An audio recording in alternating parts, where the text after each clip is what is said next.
Assalamualaikum warahmatullahi wabarakatuh.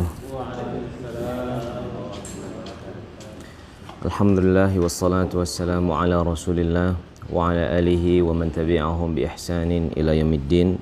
Amma ba'd. Bapak pimpinan, kepala KMI dan seluruh majelis guru, ustaz ustazah yang semoga Allah muliakan. Insyaallah pada pagi hari ini kita akan melanjutkan pembahasan yang berkaitan tentang ulumul Quran. Kemarin kita sudah menyinggung sedikit mengenai wahyu. Wahyu yang secara makna lughawi bisa saja turun kepada selain nabi dan rasul. Sedangkan wahyu secara istilahi itu adalah yang hanya turun kepada nabi dan rasul. Sekarang kita akan melanjutkan tentang wahyu juga. Apakah yang turun kepada Nabi Muhammad SAW itu hanya wahyu saja? Ternyata tidak. Ada lagi yang lain berupa misalkan hadis qudsi. Hadis qudsi. Apa perbedaan antara wahyu dengan hadis qudsi? Namun kenapa hadis qudsi dan Al-Quran tidak bisa dua-duanya digunakan di dalam ibadah? Jadi tidak boleh kita menggunakan hadis qudsi meskipun ada yang mengatakan lafaznya dari Allah, tapi tidak boleh digunakan di dalam salat, dalam ibadah.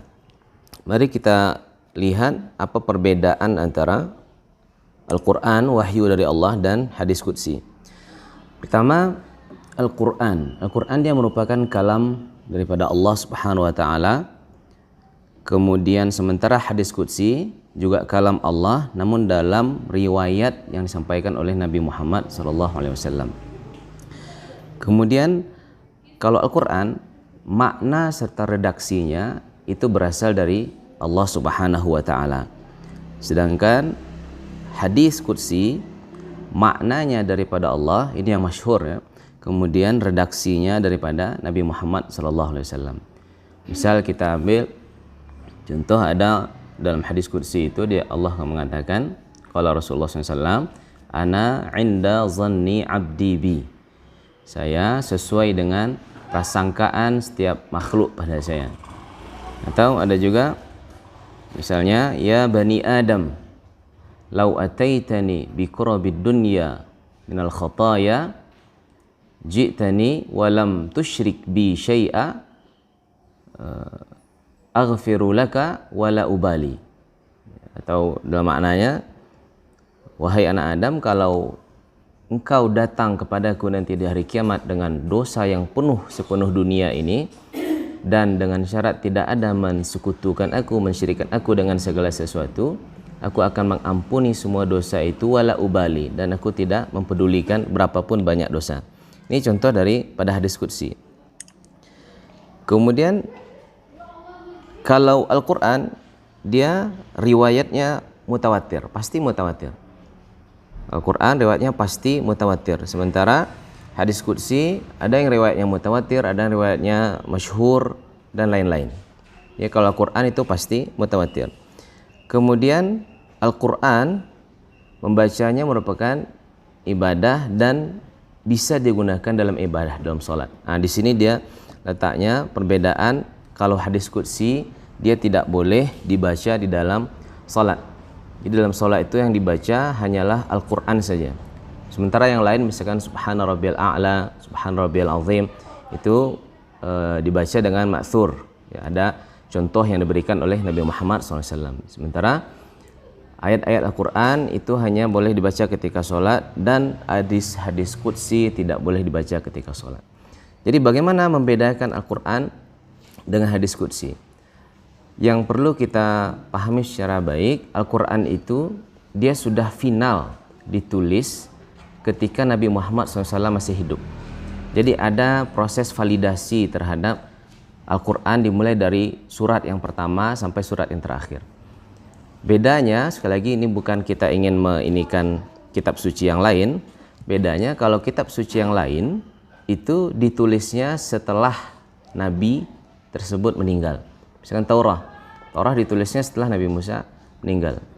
Injil ditulisnya setelah Nabi Isa meninggal. Bedanya dengan kitab suci Al-Quran, itu sudah final penulisannya, cuman memang dalam bentuk seperti dalam sejarah kita membacanya, dalam bentuk tempat yang berbeda-beda, belum dijilid dalam sebuah buku. Tapi penulisannya sudah final, dan ketika Nabi Muhammad masih hidup itu sudah banyak yang menghafalkan daripada Nabi Muhammad SAW, sehingga kalaupun nanti ada yang mengatakan Al-Quran itu ada distorsi di situ, ada penyelewengan kalimat, kata, bisa dipastikan itu semua sahabat yang menghafal Quran akan tahu. Ya, misalkan dikatakan ada innallaha bikulli syai'in alim, wallahu bikulli syai'in alim. Itu kan kalau secara makna dekat sekali, artinya tidak ada nampak perbedaan yang begitu signifikan.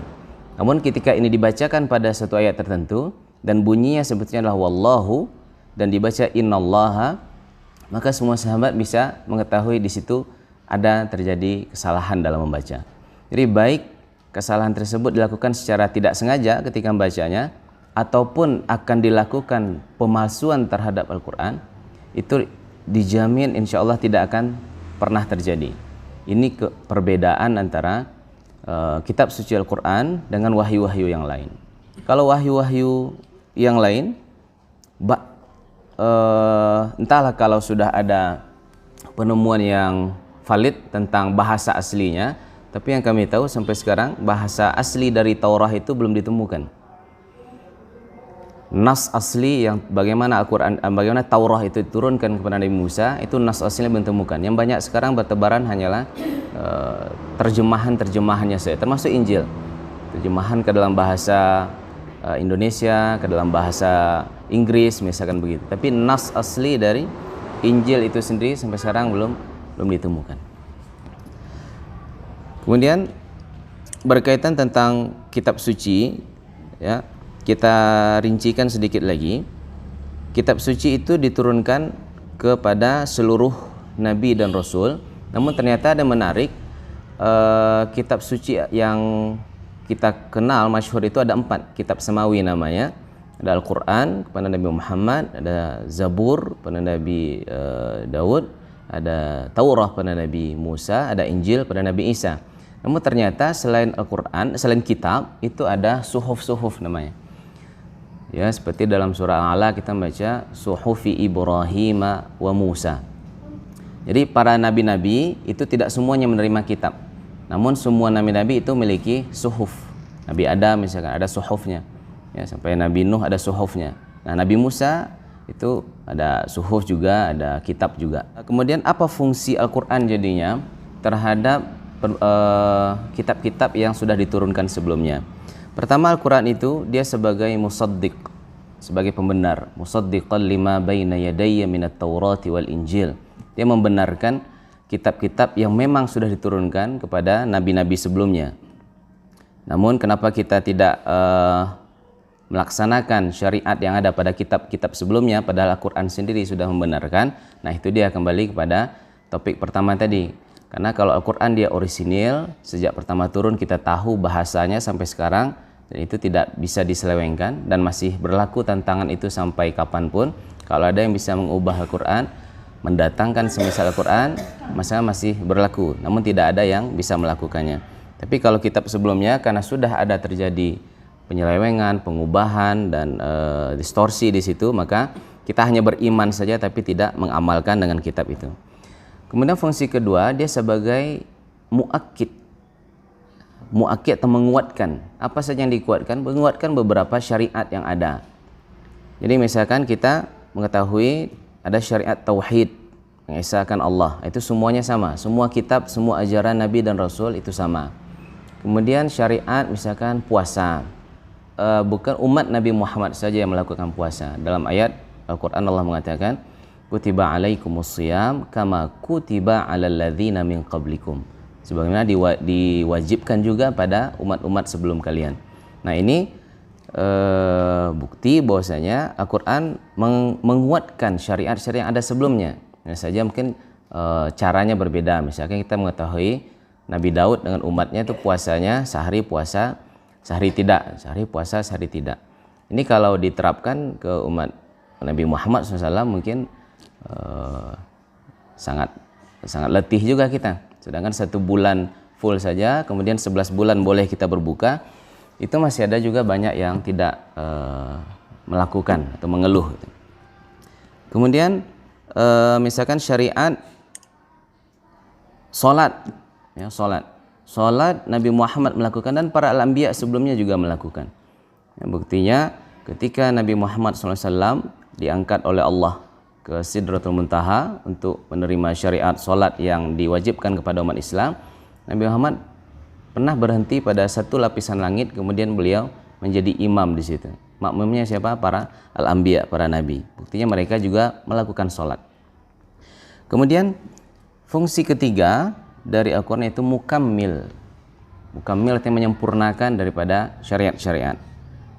Jadi ada sebelumnya yang kurang pas, kurang sempurna, naqis, disempurnakan. Sehingga dia menjadi syariat yang tam, yang sempurna, yang tidak ada celah untuk dicela atau untuk direndahkan. Kemudian berikutnya adalah fungsi sebagai nasikh. Nasikh artinya menghapus, kemudian Allah akan ganti dengan syariat yang lebih baik.